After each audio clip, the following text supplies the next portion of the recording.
What's up, everybody? It's your girl, Drea Kay, back with another episode of Let's Tell a Story. I have here Mr. Brad Gordan. How are you doing? I'm doing pretty good. How are you? I'm pretty good. I'm pretty good. So, we know you from a lot. You do a lot in Baton Rouge. You're a business consultant. You got your hands in entrepreneurship and everything like that. But what is your main goal? Like, what is your main goal just being here in Baton Rouge, just doing the things that you do? Like, what is your main goal, your main purpose? That's a very good question. I would say that, my main goal has changed over time. My main goal started out as I just wanted to wake up every day and do something that I loved to do or whatever. So I set out to figure out what that was. I guess now, today, my main goal is, I would say my main goal is to, see this process through, live up to, what people that care about me, have pushed me and, told me like, hey, you playing small in life or whatever. Like, you're capable of so much more. Just things like that or whatever. Really, just things like that. So how did you get started? What outlet was your most creative outlet getting started in this game? How did I get started? Oh man, it seems like a really long time ago now. It ain't been that long. No, it hasn't been that long. But if you talk to anybody else that works, in any of the industries that I work in, but primarily the entertainment industry, like this is like dog years. Like it, literally seems like a lifetime ago. I got started. Yeah, okay, I remember. Well, the first thing was my second grade teacher, Miss Juanita Colbert. She taught me. Then she wound up teaching my younger sister, who is 7 years younger than me. She, wound up just becoming like a friend of the family. And I bumped into her one day in the mall. She asked me what I was doing, and at this point in time in my life, I was working in the car industry, and I told her that whatever, and she said, "Man, first off, let me say this: thank God for for the elders that they keep that that are still here, and they keep it so G with you for real." But it's the way that they carry a different kind of spirit or whatever. But she was like, oh. And I guess, maybe the look on my face was kind of like, well, damn. And she said, well, no, that's a respectable profession. She was like, I didn't mean it like that. She said, but I'm being honest with you. She said, Brad, I can still remember you being in my classroom at 2, and how bright of a student you were and stuff like that. And she said, I just feel like you playing life small and you could be doing, things, way bigger than that. And Miss Colbert is probably might be 5'1", 5'2", or whatever. Lady. Seen her in the mall, she came through and like punched me in my shit like Mike Tyson or something or whatever. And that was like a domino effect for me. Yeah. I left from that, like, it put that question in me or whatever. It made me question everything that I was doing. It made me question, really, like, how small I was playing the game of life or whatever. So it was like a purpose push. I guess you could say purpose push or whatever. It was like, it was like, like she pulled up on me and slapped me in my shit a little bit or whatever. But from there, my class reunion, my 15th year class reunion, me and one of my classmates, we kind of wound up like hijacking the process because we didn't like how our 10th year turned out. Yeah. And it wound up being a really, really, dope class reunion weekend. And then from there, a good friend of mine, Sam Hemmings. Sam, had an idea about doing like an event, company and stuff like that, asking would I be interested. And I hadn't really given it a thought, but when he asked, I took a day or so and I kind of thought about it, and I realized that, all my life that people have always, called upon me to execute stuff. You're the go-to guy. Yeah, I was the go-to guy without knowing I was the go-to guy. Or whatever. Yeah, you didn't catch on to it yet. Right. And I had, passed up, over the years, quite a few opportunities to, seriously work in that industry and stuff. But I never really looked at it like a legitimate thing that could be a legitimate business kind of thing. Yeah. And so, gave it a try. And then, from there, it's a lot of other, it's a lot of patience, a lot of, it's like going back to school, whatever. A lot of time on YouTube University or whatever, that's where we go to learn. Shout out to YouTube. To learn, all these soft skills and stuff that we need to do and execute that stuff. But most importantly, man, it was a lot of just sticking with stuff. When something works, when something works, I don't really spend a whole lot of time basking in like the success of it, But when something doesn't work or whatever, is when people will see me the most or whatever. Yeah. And standing on that, and from there, I think I developed credibility with people, as a business owner. And then, some good ideas from there. Yeah, I mean, no idea is necessarily if you've done due diligence, the idea is probably not a bad idea. Now, you may have either been impatient and tried to execute it before. Yeah, it's time. Before enough things were in place for you to execute it to the expectation that people were going to have, or you took too long. Sometimes People lost interest. Procrastination or whatever and stuff like that. Will be your undoing. So, as far as creating and curating events and everything like that, when was your first major event that you did? I don't know. I mean, it's crazy to say that or whatever. People that really know me will tell you that I really don't spend a lot of I don't spend any time talking about we did that or this. I don't. So that's why I'm saying I don't know. I would say that probably I would say the first thing that we did and executed well, that was sustainable, lasting, that for people that were really going out around that time, is kind of one of the things, certain songs remind you of certain stuff or whatever, even certain eras in your life you was going to certain spots, was when we started doing stuff at Bar Louie. Yeah. That was, I remember them days. Yeah, that was kind of like that venue, that spot matched what I saw in my head of places that I had gone to, not in Baton Rouge, and experienced. And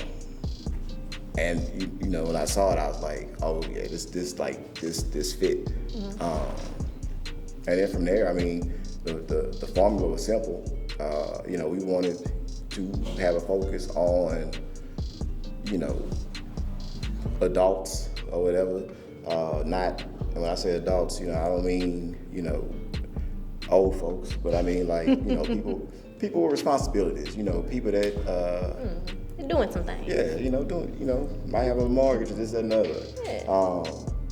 And so, one key thing that I realized was having something at a place that had a kitchen. Because we can't throw caution to the wind. We need some food at DC. Yeah, we can't throw caution to the wind, get shit-faced because we got stuff to do tomorrow. So, we're trying to play that little game, put some food on our stomach and, stuff like that or whatever. And so that place could execute that. And then, really the other part of the formula for us was to take care of our women customers.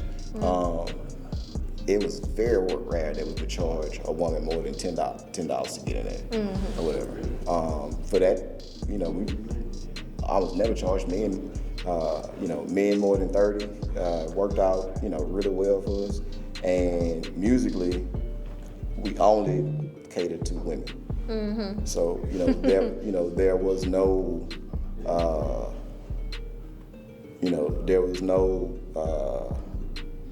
rolling, what niggas been putting up on ops back then, but whatever the shit was, the soundtrack to somebody tearing your shit up was, we didn't play none of that. And the people that was for fucked with it heavy, and the people that was looking for something different, they went to the spot that catered to that. Yeah. So it's more so of an experience that you were creating for the women in general. Correct. And then, another key thing for us was, back then, I want to say, Instagram was probably maybe 2 years, getting started. and stuff, and it was still kind of like a thing. So, you go out, you'd have an attractive woman, she dancing, doing whatever she doing, dudes whipped out the camera, all this, creep shit or whatever and stuff like that. None of that stuff was kind of, was the culture of what we did.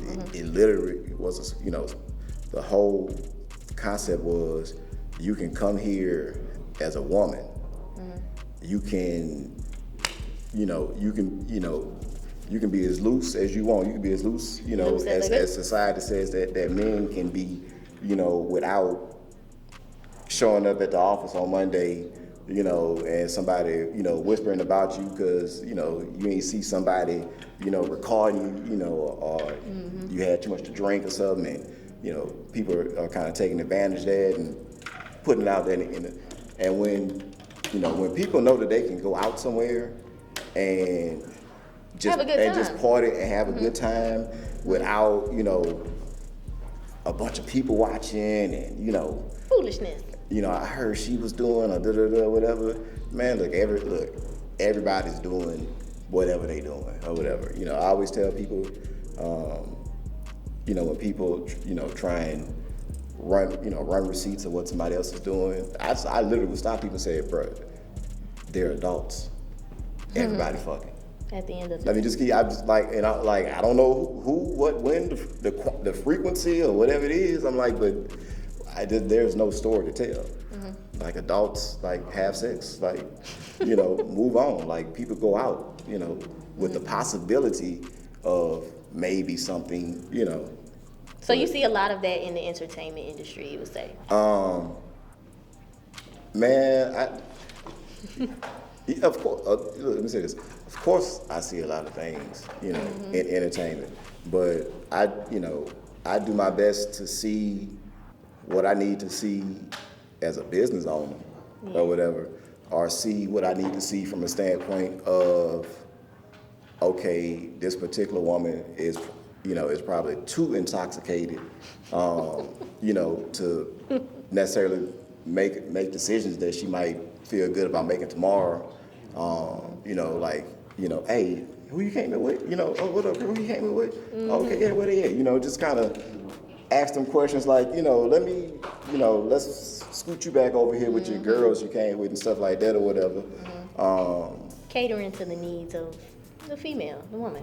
Yeah, I mean, because people want to come out and, have fun, do whatever, be ratchet and stuff like that. But at the end of the day, they also want to get home safely, without incident at the end of the night or whatever. Now we ain't out there with capes on, trying to play superheroes and stuff like that, whatever. Like, if you determined to just crash out and make, regrettable decisions or whatever, that's between you and the universe. But, where we can,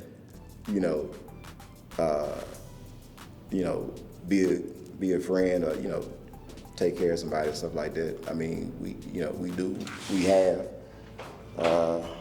and stuff like that or whatever. But yeah, we definitely see some stuff, between, men and women, between women and women and, between men and men or whatever. See it all. Man, look, if you looking in them clubs. If you looking and watching or whatever and stuff, you're like, oh, that's what's up, So what's the difference between operating in the industry, like the real estate and things like that, but then going into the clubs? Like, what's the difference in terms of business wise? Like, how do you pinpoint both of them? How do you go full force ahead in both of those industries?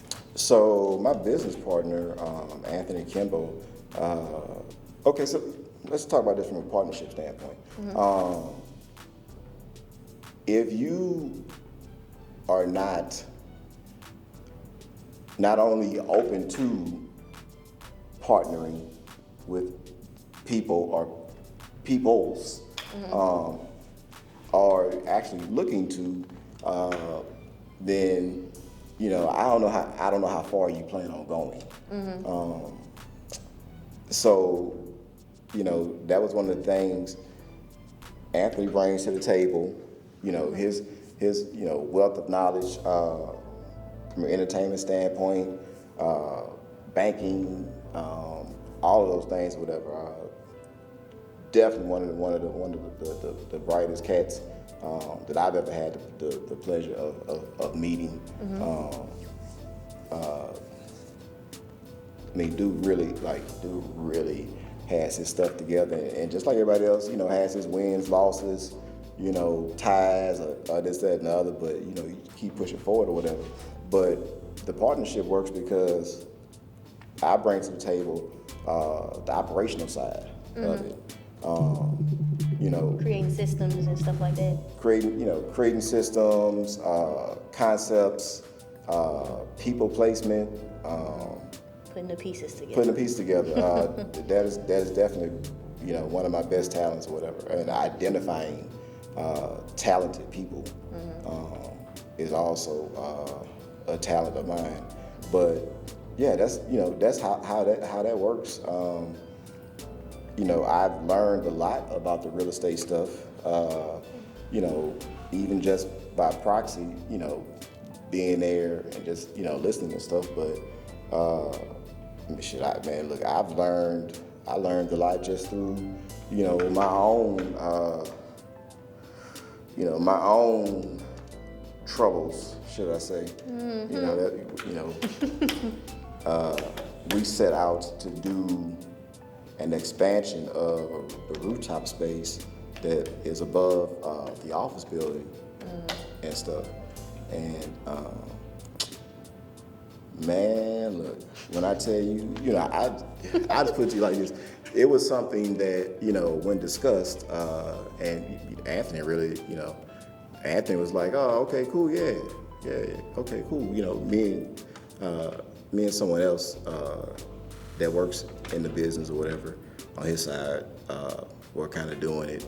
Of course, I was doing my side of things and stuff like that.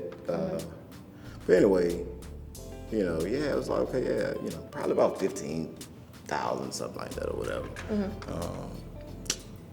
We are up to 100K now. Goodness.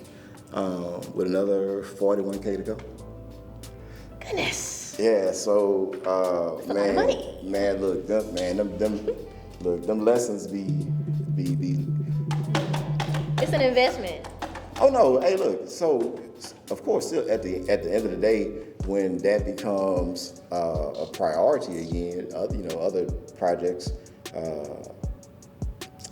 that we have, are the larger priority. But yeah, no, it's still an investment and stuff like that. But man, when I tell you, I went from like, man, I'm going to enjoy the fact of, like not having to be the person that, has proficient knowledge of everything. And, like, man, I'm going to come in, I'm going to like do my piece, like 140%. I got somebody else, and like, nah, like, when shit hit the fan or whatever, oh no, hey, shit, I'm pulling up to offices. Hey, what this is? What we need to do here? Say, wait, why didn't this happen or whatever? Oh, I mean, real quick. I really, and from that, it was a lesson that, for me, two things. One was there are certain steps that you can skip when you're In which process? When you a residential process or whatever. What's up, y'all? It's your girl Drea Kay. Look what I got on. Cute, comfy. You already know. Ain't no going back. Look, I'm all about that message because we ain't going back. Okay? We ain't going back to no mess. We ain't going back to none of that crap. You hear me? So, yeah, go cop you one. Get you a little nice sweatshirt. Get you a shirt. Ooh, they got some lingerie too. Look, you need to go on their website, go on their Instagram, see what they got, and make sure you all check out Let's Tell a Story on the Antidote Network. We got some new episodes coming out next week, so stay tuned. She cute, huh? I know.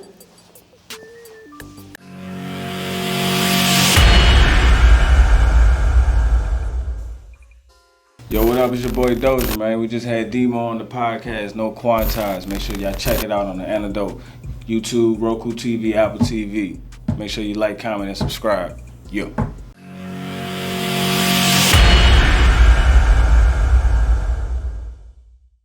Yo, what's up? This is your man, Adrian Babbitt.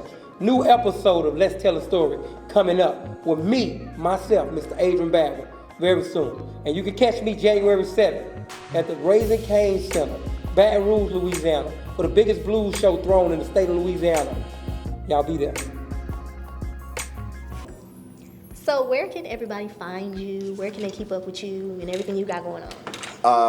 You can go to my website, Brad Gordan, intl.com, or Facebook, Brad Gordan, Instagram, Brad Gordan, intl.com. All right, well, I enjoyed our conversation. Thank you guys. We need to talk off camera. Always. Yeah, no, I'm an open book. I don't hold anything back or whatever, unless, I love, the competitive spirit and stuff like that, but, if you, try to, cross me up, well, then, You gotta get cut. The doors of the church are closed at that point. Whatever, The doors of the church are closed. You've drawn some different kind of lines or whatever. But other than that, I mean, we all need to share lessons learned. Knowledge. You ain't got to share your secret sauce or whatever. But I mean, you can share. Give me a little piece. You ain't got to give a little piece, whatever. I'm gonna keep my secret sauce, but man, it don't hurt. It doesn't hurt what I don't think people really understand. Again, black folks are 60% of the parish. Baton Rouge, last time I checked, we have almost right about 900,000 residents in Baton Rouge. The majority of the parish that is aged 35 to 21 is overwhelming. More than 60% of that number is black. There are so many people, here that we can all tap into that can spend money with us. It is the dumbest, it is the laziest shit of all time when people feel as though if you win and I can't win. The only reason that I can't win if you're winning is because whatever you're doing that's working, I'm trying to shift my whole shit to do what you doing because I'm looking at it like, oh, well, that's what's working now, and blah, blah, blah, blah.